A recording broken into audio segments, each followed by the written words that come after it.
Merhabalar, trafik ve güvenli sürüş uzmanı Mesut Olukçu ben. Trafikte yaşanan öfke ve stres yönetimi hakkında şunları söylemek istiyoruz. Trafik sadece araç kullanmak değildir. Aynı zamanda sabır, saygı, empati gerektiren bir ortamdır. Günlük hayatın stresi, acelecilik ve yoğun trafik sürücüler üzerinde baskı oluşturabiliyor. Ancak direksiyon başında verilen her yanlış tepki hem kendi güvenliğimizi hem de başkalarının hayatını riske atıyor. Bu nedenle öfke yerine sakin kalmayı ve kurallara odaklanmayı öğrenmeliyiz. Trafikte öfkenin artmasının en önemli nedenlerinden biri sürücülerin trafik kurallarını yeterince bilmemesi veya uygulamamasıdır. Özellikle geçiş hakkı, kavşak kuralları ve öncelik konularında birçok kişi haklı olduğunu düşünüyor. Herkes geçiş üstünlüğünün kendisine olduğunu düşündüğünde tartışmalar, gerginlikler kaçınılmaz hale geliyor. Bunun yanında yoğun trafik, zaman baskısı ve günlük stres de öfkeyi artıran önemli etkenlerdendir. Öfkeli sürücüler daha agresif davranabiliyor, ani manevralar yapabiliyor, takip mesafesini azaltabiliyor ve riskli solamalara yönelebiliyorlar. Ayrıca dikkat dağınıklığı artıyor ve doğru karar verme yeteneği zayıflıyor.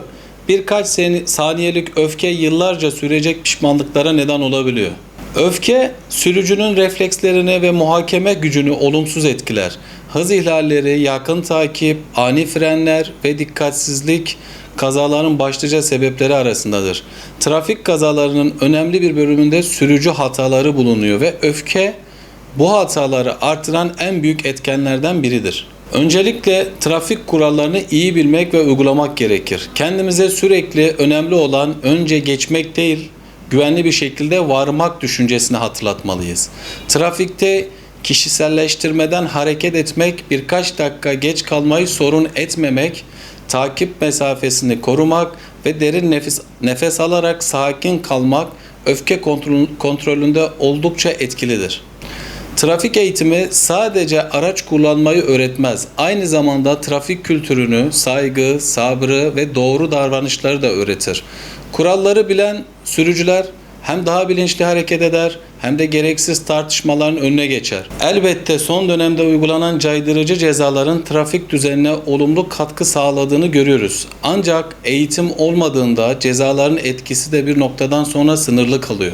Kalıcı çözüm ceza ile eğitimin birlikte uygulanmasıdır. Bu nedenle daha önce bakanlığımıza bir öneride bulunduk. Ehliyet yenileme sürecinde sürücülerimizin 7 günlük teorik trafik eğitiminden yeniden geçirilmesini önerdik. Böylece hem yıllar içinde unutulan kurallar tekrar hatırlatılacak, güncellenen trafik mevzuatı sürücülerimize aktarılacaktır. Bunun yanında trafik adabı, empati, saygı, sevgi üzerine kuruludur. Direksiyon başında sadece kurallara değil, birbirimize de saygı göstermeliyiz. Geçiş hakkı, geçiş önceliği ve sinyal kullanımı gibi çok basit görünen kurallar aslında trafik güvenliğini sağlayan en önemli temel unsurlardır. Bu kurallara uyulmaması ise gereksiz tartışmalara, öfkeye ve ne yazık ki ciddi kazalara neden olabiliyor. İnanıyoruz ki bilinçli sürücü sayısı arttıkça trafikte öfke de azalacak. Kazalar da önemli ölçüde düşecektir. Çünkü güvenli trafiğin temeli sadece ceza değil, eğitim, trafik adabı ve karşılıklı saygıdır. Herkese güvenli sürüşler diliyoruz.